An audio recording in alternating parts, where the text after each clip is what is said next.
A very good morning, dear students. In this video, I am continuing the chemical properties of aldehydes and ketones. In last videos, we have seen about the first chemical property, that is nucleophilic addition reaction. Now I am going to explain about the second chemical property, that is reduction.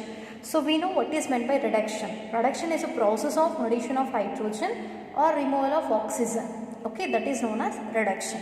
So these aldehydes and ketones undergo different types of reductions, can give different types of products. Okay, in that the first one is reduction to alcohol. Reduction to alcohol.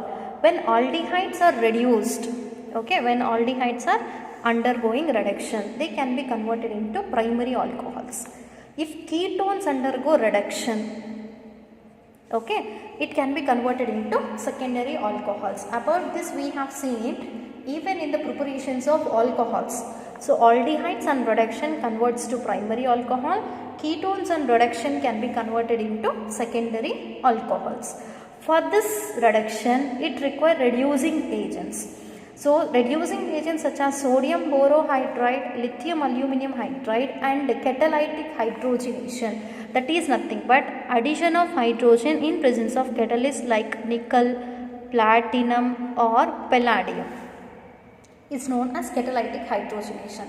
So either of the one can be used as reducing agent for the reduction of aldehydes and ketones into primary and secondary alcohols. Okay, that is first reduction. See the second one. So reduction to hydrocarbon. Reduction to hydrocarbon. Even carbonyl group of aldehydes and ketones can be reduced into hydrocarbon. Is this the compound containing only carbon and hydrogen? Yes. So that we can say it is a hydrocarbon. When carbonyl group of aldehyde and ketone, carbonyl group is nothing but C double bond O group. When this undergoes reduction, it can be converted into hydrocarbon. Under this reduction to hydrocarbon, we have two important chemical reactions, that is Clemmensen reduction and Wolff-Kishner reduction. We will see one by one now. First we will see Clemmensen reduction. Okay, so the only difference between these two is that the type of reducing agent what we are using. In Clemmensen reduction, we can use zinc amalgam and concentrated HCl. If suppose the carbonyl group of aldehyde and ketone undergo reduction with zinc amalgam, that is ZnHg and concentrated HCl, okay, it can be converting into CH2. CH2. That means what happened? Here oxygen is removed. In the place of oxygen, two hydrogens are added. That is nothing but reduction, addition of hydrogen and removal of oxygen. So in presence of zinc amalgam and concentrated HCl, carbonyl group of aldehyde and ketone converted into hydrocarbon. So this is very important for PU board exam. Okay, so they will give this and mention the reagent. You have to find out the product, or they will give the reaction. You have to write the name of reaction, which is very important for board exam. Note it down. In Clemmensen reduction, aldehydes and ketones undergo reduction with zinc amalgam and concentrated HCl and converts into hydrocarbon part. Okay, now we will see the second reduction. So second type is Wolff-Kishner reduction. Here reducing agent is hydrazine. First it reacts with hydrogen, followed by heating with potassium hydroxide or sodium hydroxide. The carbonyl group can be converted into hydrocarbon. Now we will see the reaction. First I am taking carbonyl part, that is C double bond O. Now it is reacting with hydrazine. Formula of hydrazine is NH2 bond NH2. This is called hydrazine. In the first step, oxygen of carbonyl and two hydrogens of hydrazine react together, eliminates as H2O. Then NH2 part is added to carbon. Then we will get here C double bond, as it is nitrogen bond NH2. Imine is obtained. Sir, hydrazone is obtained. Now this hydrazone again on reaction with heating with KOH or NaOH. Okay, so then exactly in the presence of ethylene glycol. Okay, this reaction will take place in presence of ethylene glycol. Okay, exactly the bond between carbon nitrogen and nitrogen hydrogen involves in breakage. Now these two hydrogens are completely separated, right? Those are added to carbon atom and converts into now two hydrogens are added to carbon and we got hydrocarbon, and these two nitrogens whatever are eliminated, they can be in the form of nitrogen gas. Okay, this is known as Wolff-Kishner reduction.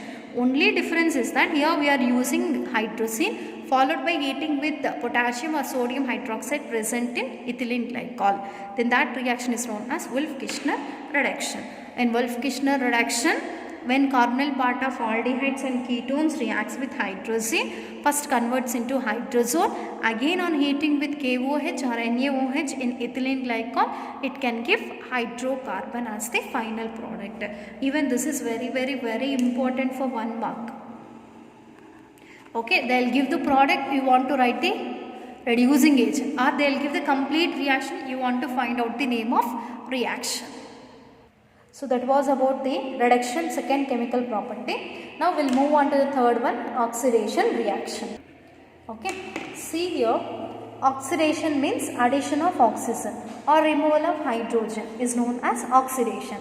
See, when aldehydes undergo oxidation, they can be converted into carboxylic acids. Aldehydes on oxidation, they can be converted into carboxylic acid.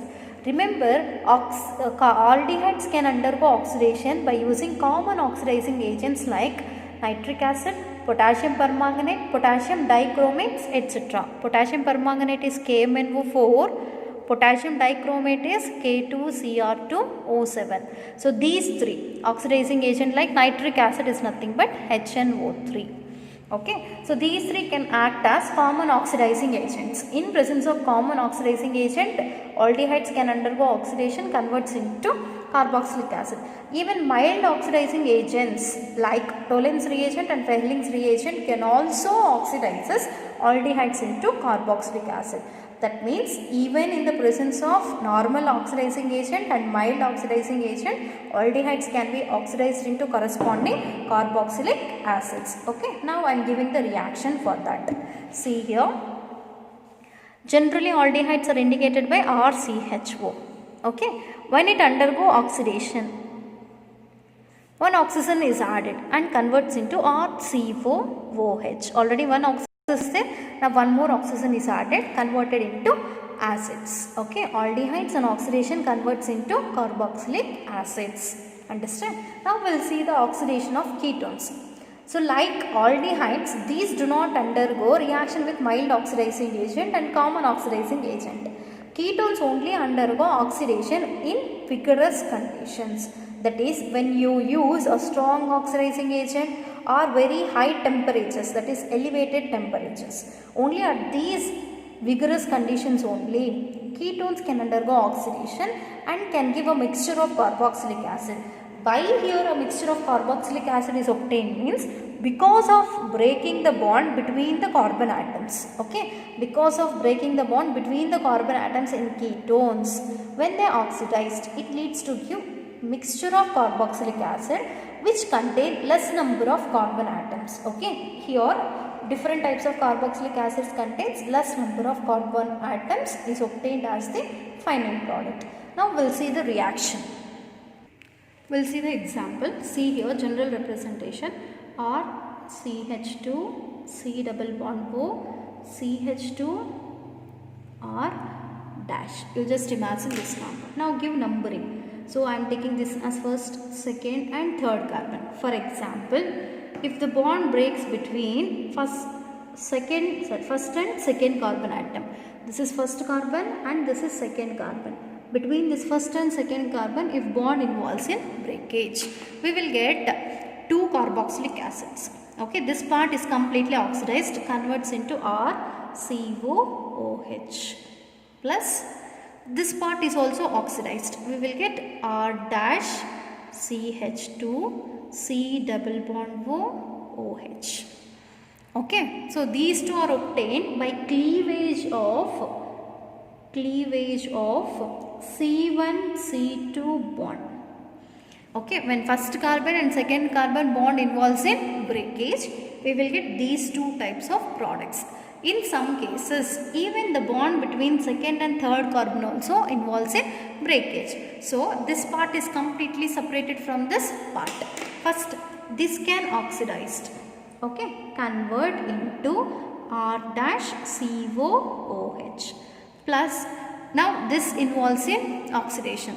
We will get RCH2COOH. RCH2COOH. Okay, here second and third carbon. So, RCH2COOH. So, these are the products obtained by cleavage of C2 and C3 bond. Okay, so here we are getting a mixture of carboxylic acid. Why we are getting a mixture of carboxylic acid?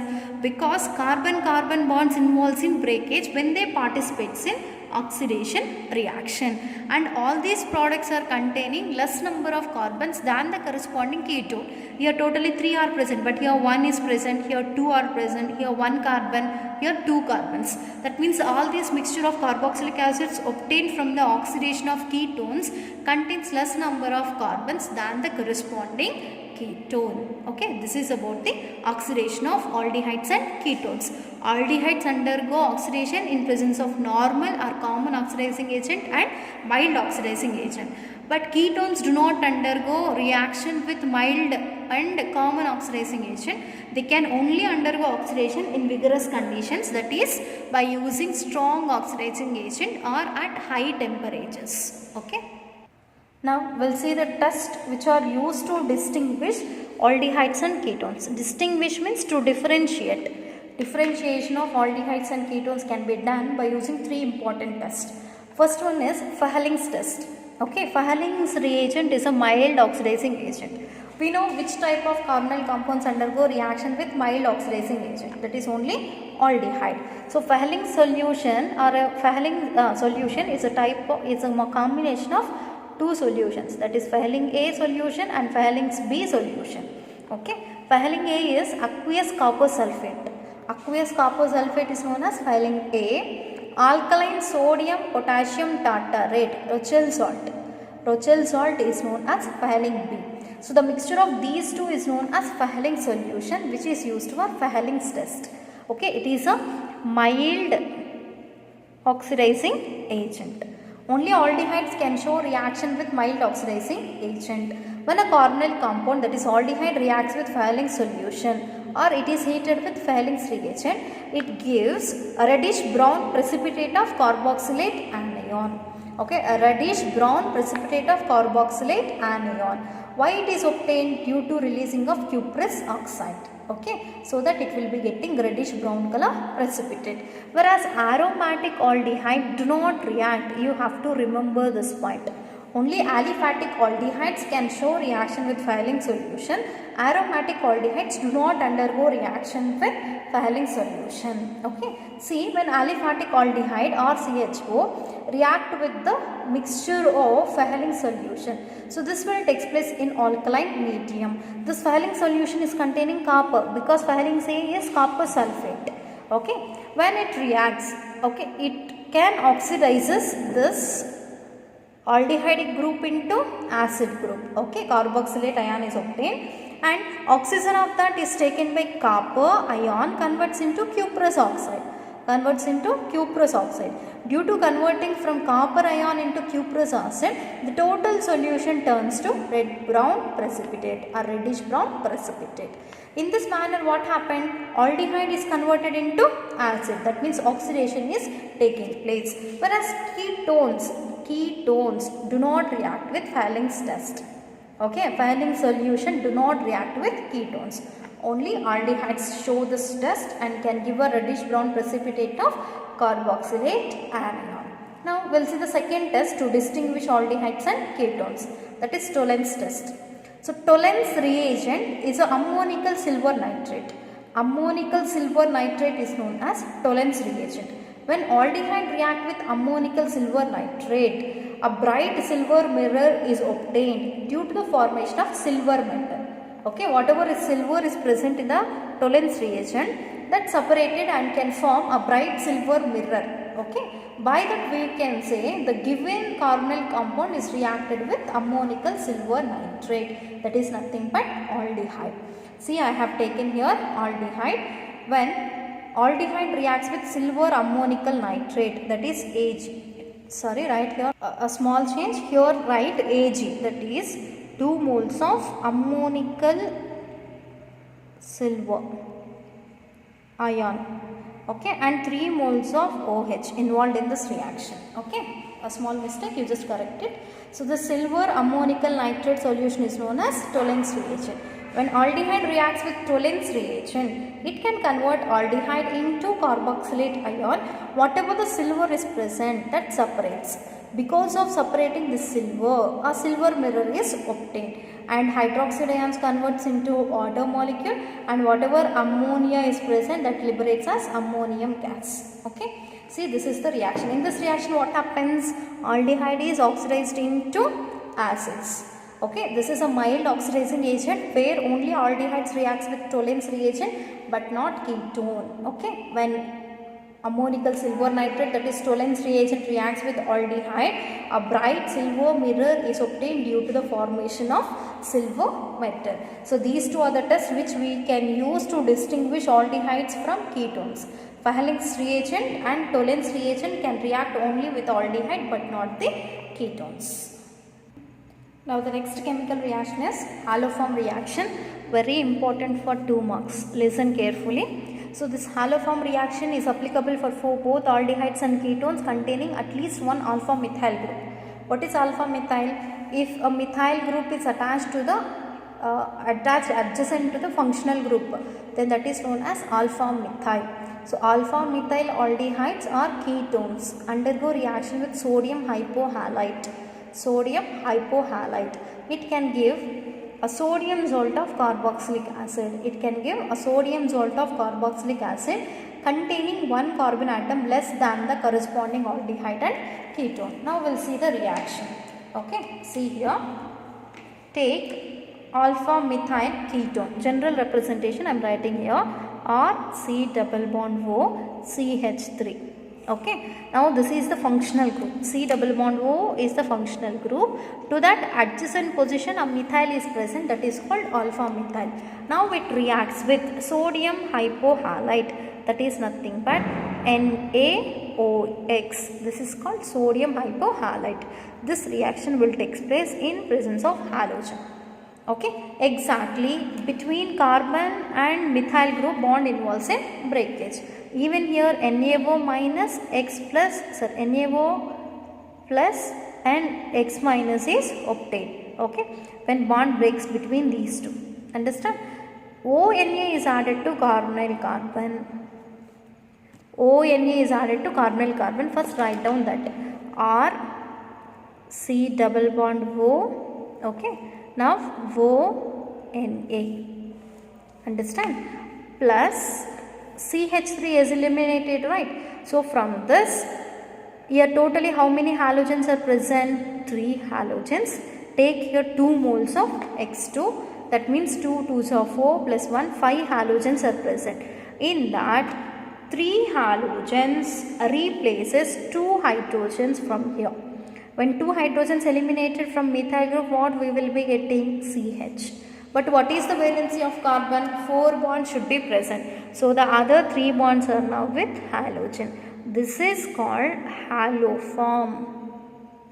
This is called haloform. Now 2 hydrogens eliminated from here, right? Those 2 hydrogens react with 2 halogens, converts into 2HX. Okay. So in haloform reaction, alpha methyl group containing aldehydes and ketones react with sodium hypohalite in presence of halogen, converts into sodium salt of carboxylic acid and can give haloform. So this sodium salt of carboxylic acid contains one carbon atom less because CH3 is eliminated. Now I am taking one of the example. Okay, that is C double bond C H CH3 CH3 C double bond O CH3. Now it is one of the ketone. Okay, it is in the form of ROR. This is the functional group. Here R group is present, here one more R group is present. This is alpha methyl. Methyl means CH3. Alpha. Functional group adjacent carbon is alpha methyl group. Now it reacts with sodium hypohalide, or that is sodium hypochloride. In place of halogen I have taken chlorine. When these two reacts in presence of 2 moles of Cl2. Okay, first what happens between, you need not to worry about the size of compound. So bond breaks between carbon and methyl group, carbonyl carbon and methyl group. Now methyl group is separated. Okay, to this carbonyl carbon NaO part is added. First write down that product. So write as it is HCCH3 double bond. Okay, CH3 single bond, C double bond 4. Now to this carbon ONA is added. Sodium salt of carboxylic acid is obtained. This is containing one carbon atom less than the ketone, plus whatever CH3 is eliminated in the 2 hydrogens reacts with chlorine and eliminates as 2HCl. Okay, and what is left? CH. Okay, to that CH, 3 halogens. Here 2 are present, here 1 is present. 3 chlorines are added, converts into chloroform. In place of halogen, chlorine is present. So finally we got here chloroform. And this reaction is known as chloroform reaction or haloform reaction. What is necessary condition for haloform reaction? When aldehydes and ketones containing alpha methyl group only participates in haloform reaction with sodium hypohalide, can give sodium salt of carboxylic acid containing one carbon atom less than the ketone and aldehyde. Okay, this is very important question for 2 marks. Note it down. Okay, that is about the few chemical properties of aldehydes and ketones. Thank you.